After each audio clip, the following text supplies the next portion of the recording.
Alright YouTube, this is another video here.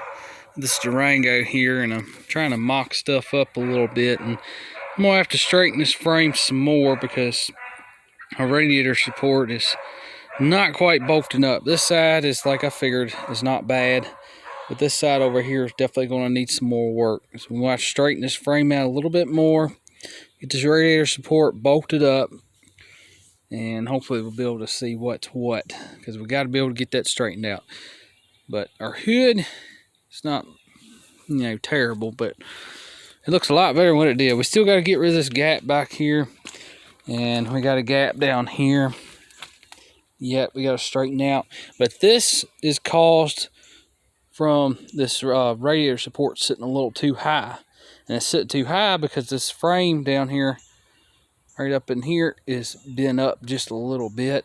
So we're going to have to push that down and push it over a little bit, and that should close this gap up here, because it'll bring this front of this fender, everything down a little bit, and then that should close this up. But it's not too bad, not too bad. Definitely looks a lot better than what it did. But anyway, it's definitely getting there. Debating about switching this hood out yet. Haven't quite decided, but anyway, so I set the hood up against our gas range stove here. So still got to get on that yet, but one project at a time. The first one is getting this Durango straightened out. But anyway, it's got a couple little dings in it. It's got one here, one there, and it's got something over there, and it's got something there too. So I'm debating about using it. This hood on the Durango now is straight as an arrow, so I'm debating on it. And of course I got this fender here yet, debating about putting on. May use it, may not, don't know. But yeah, I guess it kind of does look like it might have bowed the hood a little bit, but I don't know. We got to bring our radiator support down a little bit on that one side, because it's higher on that side, and maybe that'll help bring it down a little bit more. Close them gaps up on the hood a little bit. Now the hood is out of alignment, and the hood hinges are screwed up, so we're going to have to change some things out there. But we're getting there, we're getting there. It takes time. It takes time.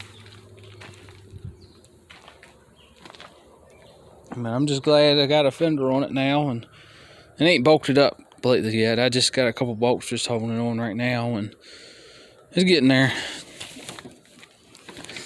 Kind of mocking it up there, see what's what. So we got one bolt in there, and then we got to get the other two on. Ended up taking my drill, and I drilled the one bolt out that was rounded off on the radiator support. Had to drill it out. I got that off, so it wasn't too terrible. Just reminds me I got to charge my batteries here, so I'm gonna have to take and get them plugged up and charge them bad boys. Almost forgot about that. Anyway, yeah, debating on using this hood. I don't know. This side's pretty good. Middle's good. And then you got a dent right there. Then you got a dent right up there. And then you got two down in here. So I don't know. Might use the grill. I'm trying not to. I kind of want to save this hood because it's original. Well, it's not the original hood to this Durango, but if it ain't tore up, and if it's straight, once we get everything straightened out a little bit more on this thing, I'd rather just use it. We shall see. Yeah, our next issue is we got to get this frame straightened up a little bit more, get this fender to drop down a little bit so we can close that gap up between the door and the fender at the bottom, and then get this thing where it'll bolt up to these frame perches like it's supposed to. Then we can switch them hood hinges out and get our radiator back in it and start hooking stuff back up, and hopefully be able to get back on the road. But I'm gonna have to get a fan yet for sure. So at the bare minimum, I still got to get a fan. So anyway, that's where we're at. So we're still getting there. I still got plenty of room. I can still get to these freeze plugs and all if I really had to. So I can still get to them too, and I'm still going to change them out. why I got this thing down like this. And I got a front suspension rebuild kit for this thing before this thing got in a wreck. So luckily, thank God I didn't put that on there yet. But anyway, we get our antenna switched out there, so that was easy enough. This is just some threads there. And you just stick it up through there and tighten her down. Then you take your antenna and tighten it back on. If I had my way, I'd rather just take it off and shave it and weld that hole up if I decided to paint it. But I don't know. I like those antennas on the modern cars now. They kind of put them on the back now, and you don't see them. I like that cleaner look. But anyway, I know that car over there, I'm gonna put dual antennas on the back.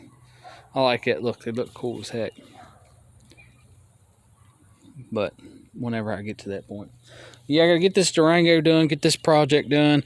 Then I want to get on my gas range, and then hopefully I can get on that black car over there, and then hopefully figure out something about this 4-speed in this truck. And then after that, I can get on my 78 over there that I got, and then my Etzel, and then finally, hopefully, my Chevelle I still have. So it's just, I gotta get project after project done here in order to get anything done. But this takes top priority right now, so that's where we're at. So close this hood up on here, and I hope y'all like it. And yeah, that's what we got. Nice to have a radiator support that's straight now. Not twisted all to pieces. But anyway, we're on this video here, and don't forget to like, comment, and subscribe. And hope everybody's doing well out there, and hope y'all enjoying the videos.